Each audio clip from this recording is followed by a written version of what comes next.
Born for travel में आपका स्वागत है। आज हमारा साथ आया है पंच कैलाशी मांगीलाल सोलंकी।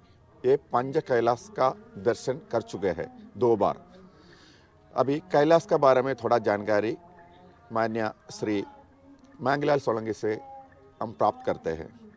हमारा पहला क्वेश्चन है, आम आदमी कैलाश मानसरोवर यात्रा कैसा कर सकते हैं? ओम नमः शिवाय। मैं पंच कैलाशी मांगीलाल सोलंकी कैलाश मानसरोवर यात्रा के बारे में आपसे बता रहा हूँ कि किस प्रकार हम कैलाश मानसरोवर की यात्रा कर सकते हैं। कैलाश मानसरोवर की यात्रा 2 प्रकार से होती है। एक तो हम लोग विदेश मंत्रालय के माध्यम से कैलाश जा सकते हैं, जिसमें हमको अनुदान भी राज्य सरकारें प्रदान करती है, और दूसरा एक रास्ता है नेपाल के माध्यम से। उसमें पैदल कम चलना पड़ता है और नाथुला से वो भी कैलाश मानसरोवर यात्रा होती है। अब बात यह है कि कैलाश मानसरोवर यात्रा के लिए आपको क्या तैयारी करनी है।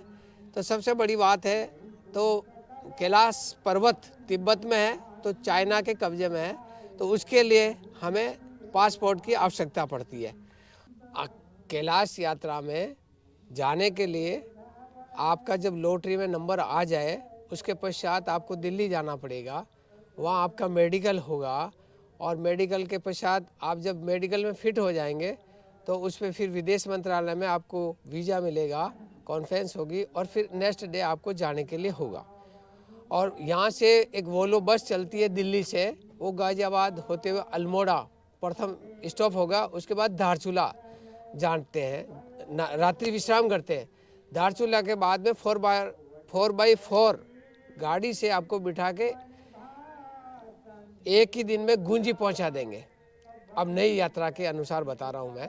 2025 में जो यात्रा होगी उसमें आपको गुंजी स्टे करवाएंगे, और 2 दिन का लगभग स्टे होने के पश्चात में आपको गुंजी से नाभी धाम पहुंचाएंगे।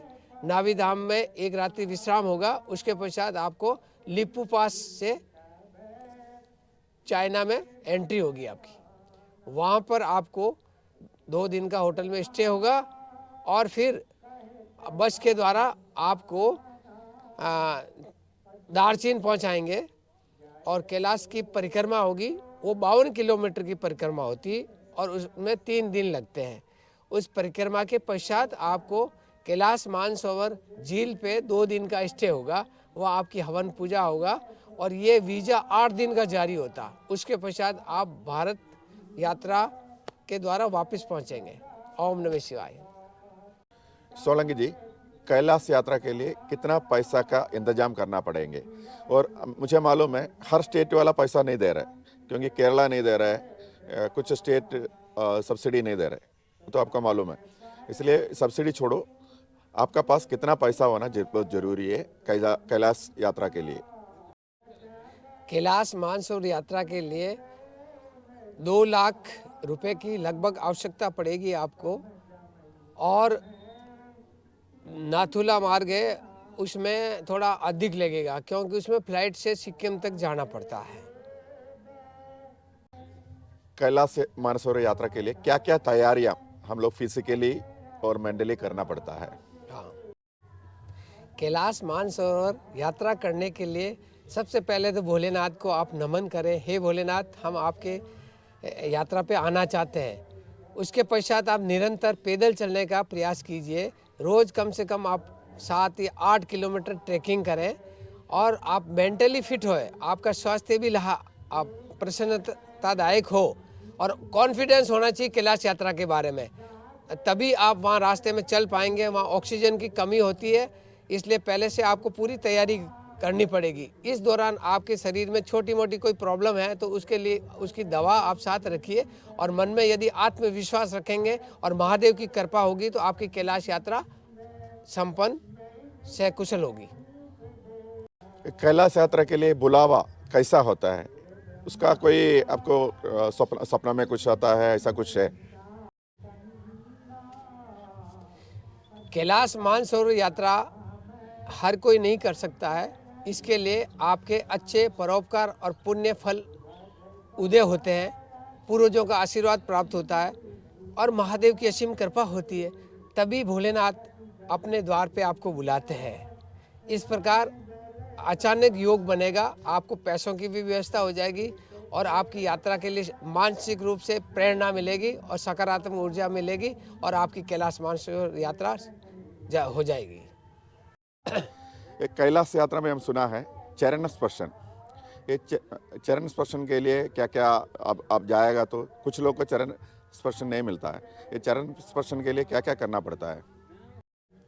कैलाश मानसरोवर यात्रा के दौरान आप जब डेरापुक पहुंचते हैं तो उससे 3 किलोमीटर ऊंचाई पर स्थित कैलाश पर्वत है। वहां जाने के लिए आपको सबसे पहले डेरापुक पहुंचते ही आपको तुरंत अपना बैग रख के और वहां पैदल रवाना हो जाइए और वहां भोलेनाथ के नमन कीजिए कि हे भोलेनाथ, हम आना चाहते हैं। तो वहाँ एक एक कदम चलते भी ऑक्सीजन कम होने के कारण आपकी सांस फूलती है, लेकिन थोड़ा सा प्रयास करेंगे, भोले का आशीर्वाद होगा तो आप वहाँ निकट पहुँच जाएंगे। जैसे ही आप निकट पहुँचते तो कैलाश पर्वत के चरणों में जो बर्फ़ है उसे आप स्पर्श करते हैं, स्पर्श करते ही आपके आंखों में आंसू आने लगेंगे, आपका रोम रोम खड़ा हो जाएगा और आपको ऐसा प्रतीत होगा कि महादेव की सकारात्मक ऊर्जा प्राप्त हो रही है। ये बहुत कम लोगों को नसीब होता है। जिसने कैलाश पर्वत के चरण स्पर्श किए हैं उसको आध्यात्मिक ये ऊर्जा मिलती है जिसको शब्दों में व्यक्त नहीं कर सकते हैं। हर हर महादेव। मांगलाल सोलंकी जी, बहुत बहुत धन्यवाद फॉर इतना इन्फॉर्मेशन हमारा ग्राहकों को दे दिया। बहुत बहुत धन्यवाद। हर हर महादेव।